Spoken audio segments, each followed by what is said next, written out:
Hello everyone, welcome to my channel Science with Shweta #SWS and आप मेरे पीछे देख सकते हो मैंने एक डायग्राम ड्रॉ किया है जो कि उतना परफेक्टली ड्रॉ नहीं हुआ है बट या it's a diagram of human respiratory system.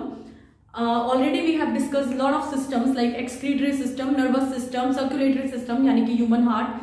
ये तीन तो हम डिस्कस कर चुके हैं. रेस्पिरेटरी, डाइजेस्टिव ये अभी बचे हुए हैं. तो I think respiratory system is again a very important topic on the basis of explanation, on the basis of long question. So let's discuss about this system और डायग्राम को थोड़ा सा माइंड में रखते हुए हम इसके एक्सप्लेनेशन को अच्छे से समझेंगे. ठीक है, तो let's start with the topic human respiratory system. पहली बात तो ये सिस्टम का काम क्या है. ऑब्वियसली हम जिंदा इस सिस्टम की वजह से हैं क्योंकि when you breathe in, when you breathe out, you take oxygen, you give out CO2. ये सारा प्रोसेस हमारी बॉडी का कौन सा पार्ट कर रहा है, कौन सा पार्ट इसमें हेल्पफुल है, तो वो है आपका human respiratory system. Let's see how actually we breathe in and actually we breathe out and how the whole process takes place. हम क्यों कहते हैं कि हमारी बॉडी के अंदर ऑक्सीजन जाता है, CO2 बाहर आता है, कैसे पहुंचता है, कौन पहुंचाता है, कैसे CO2 बाहर आता है, ये एक एक्सप्लेनेशन इसका पूरा मैं आज आपको डिटेल देने वाली हूं. तो सी सबसे पहले क्या होता है nasal cavity, knows.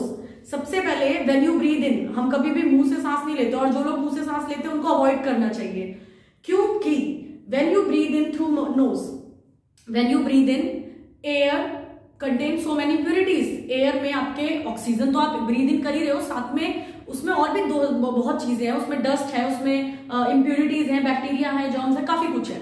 So when you breathe in through nose, nose के अंदर क्या प्रेजेंट होता है, hair and mucus, and that hair and mucus ensure that the air which you are breathing in is filtered by it. तो basically जो nose में hair और mucus है वो हमारी एयर को फिल्टर करता है. फिल्टर करने के बाद वो सिर्फ अलाउ करता है ऑक्सीजन टू गो इन. फिर वो ऑक्सीजन फर्दर पास होते हुए फेरिंगस से पास होते हुए ट्रैकिया में जाती है और ट्रैकिया से पास होते हुए हो जाती है rings of cartilage. You can see this name rings of cartilage. Rings of cartilage में आपको ये रिंग्स नजर आ रही होंगी इस तरह से, ये सारी रिंग्स. तो क्या होता है हमारा, देखो डाइजेस्टिव सिस्टम में आपका ईसोफेगस होता है, विंड पाइप, और ठीक उसके साथ में पैरेलल चलती है ट्रैकी. तो वो जो आपका विंड पाइप है वो काम करता है डाइजेस्टिव सिस्टम में, जबकि ट्रैकी काम करती है रेस्पिरेटरी सिस्टम में. नोटिस किया होगा कई बार खाते टाइम हमारा पानी जब गलत उसमें चला जाता है तो वो गलत यही होता है, वो ट्रैकी में आ गया, विंड पाइप से ईसोफेगस से निकल के अगर फेरिंगस वाली में या ट्रैकी में आ गया तो आपको खांसी आती है, इमीडिएट आपको बहुत प्रॉब्लम हो जाती है. तो सब सिस्टम अपना अपना काम करते हैं, कोई किसी के काम में घुसता नहीं है. तो यहाँ पे ये सिस्टम में ट्रैकिया यूज होता है, ना कि विंड पाइप यूज होती है. और ट्रैकिया के अंदर होते हैं रिंग्स ऑफ कार्टिलेज, जिसका एक बहुत मेजर फंक्शन है to prevent the collapsing of air. आप एयर ब्रीथ कर रहे हो, आपको नहीं पता ना कितनी एयर आ रही है, तो वो आपस में सारा चोक ना हो जाए आपके गले में. या होता है कि एयर जब आपके उसमें आ रही है तो एक लिमिटेड अमाउंट में आ रही है, पाइप के थ्रू आ रही है. व्हाट इफ कि वो पूरा का पूरा उससे भर जाए तो वो तो चोक हो जाएगा. वो काम ना हो, कोलैप्सिंग ना हो, टकराए ना, भिड़े ना आपस में. That work is prevented by rings of cartilage. वो rings of cartilage ensure करता है कि air should be prevented. Collapsing of air should be prevented. Now उसके बाद क्या होता है, ट्रैकी से होते हुए सीधे हमारा जो एयर है वो जाता है लंग्स में, जहां पे मेन काम होता है purification of exchange of gases. Purification of air हो चुकी है. लंग्स के अंदर आपको दिख रहा होगा मैंने ये कुछ नेटवर्क बनाई है, जैसे पेड़ की ब्रांचेस होती है ना वैसे ही. तो ये जो ब्रांचेस लाइक स्ट्रक्चर है ये आगे से स्वोलन है, फूला हुआ है, बैलून लाइक स्ट्रक्चर, और इसको हम बोलते हैं alveoli. Balloon like structure known as alveoli. It is what, it is actually structural and functional unit of lungs. ये क्या है, structural and functional unit of lungs है which provide the surface area for the exchange of gases. Which gases, carbon dioxide and oxygen. अब समझो कैसे क्या होता है, इतना तो आपको पता होना चाहिए. इस साइड देखो लंग्स के पेयर हमारे पास, इस साइड हमारे प्रेजेंट है ribs. Okay, ribs are actually bones, these are surrounded, these actually cover the lungs. What is the function of ribs, to protect the internal organs like heart, like lungs. This is the function of ribs. Okay, नीचे आपको diaphragm दिखाई दे रहा होगा जब आप देखते हो आपके बॉडी में भी, तो एक चौड़ा सा प्लेट जैसा कुछ लगता है, तो दैट इज कॉल्ड डायाफ्राम। क्या रोल है इसका, वही देखना है। Mechanism of breathing, I am going to start now. ये आपको करके देखना पड़ेगा तब आपको समझ आएगा। When you breathe in, okay, when we breathe in, जो हमारे रिब्स हैं ये ऊपर उठते हैं, करके देखो, द रिब्स मूव्स अप, ठीक है। डायाफ्राम इट फ्लैटन, डायाफ्राम आपका जो है ये फ्लैट हो जाता है, ये फ्लैट हो जाता है, और चेस्ट कैविटी जो है वो बाहर की तरफ निकलती है, तो वो चौड़ी होती है। तीन चीजें होती हैं, दिमाग में रखो। When you breathe in, ribs up, diaphragm flatten, and chest cavity broaden, chest cavity wider. तो ऐसा होता है कि जब आप सांस लेते हो तो मैक्सिमम एयर आपकी अंदर आती है, मैक्सिमम ऑक्सीजन अंदर आती है, क्योंकि आपकी जो चेस्ट कैविटी है वो खुल चुकी है। अब जब चेस्ट कैविटी खुल चुकी है तो एयर अंदर आई, ठीक है, ऑक्सीजन आई। ऑक्सीजन जब अंदर आई तो वो जब लंग्स में पहुंची तो it is occupied by this alveoli, इसके अंदर आके भर गई O2, ठीक है। इसमें सब में क्या भर गया, O2, पूरे एल्वियोलाई में, क्योंकि एक्सचेंज यहीं पे होगा।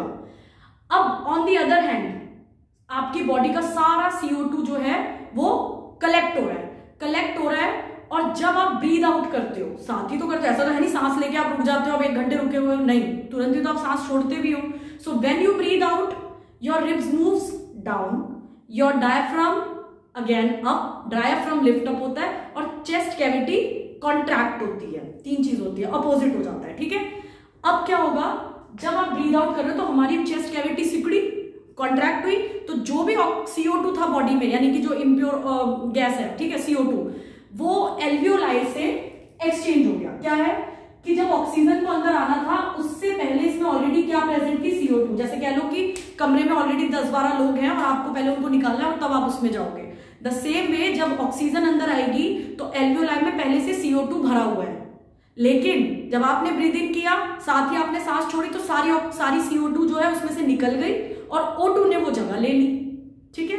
तो this is how the exchange of gases takes place. एक टाइम पे एक चीज एक्सचेंज होती है, CO2 एंड O2 एक्सचेंज होता है।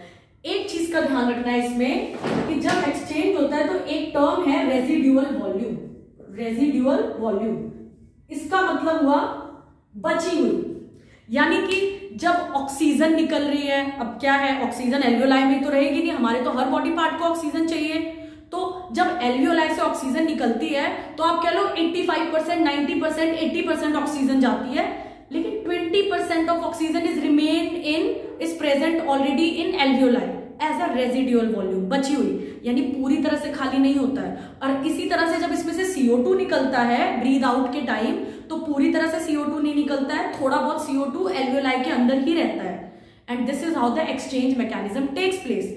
Basically you should know that when you breathe in, your ribs move up, your diaphragm moves down, your chest cavity become wider, and when you breathe out, your ribs moves down, your diaphragm moves up, and your chest cavity contract. Breathe out के time पे CO2 बाहर निकलती है, and breathe in के time पे O2 अंदर जाती है।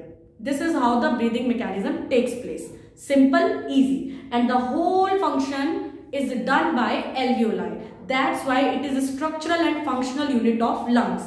The place, the area which provide the surface area for the exchange of gases. It is the place where exchange of gases takes place. Thank you so much. That's all about human respiratory system. Okay.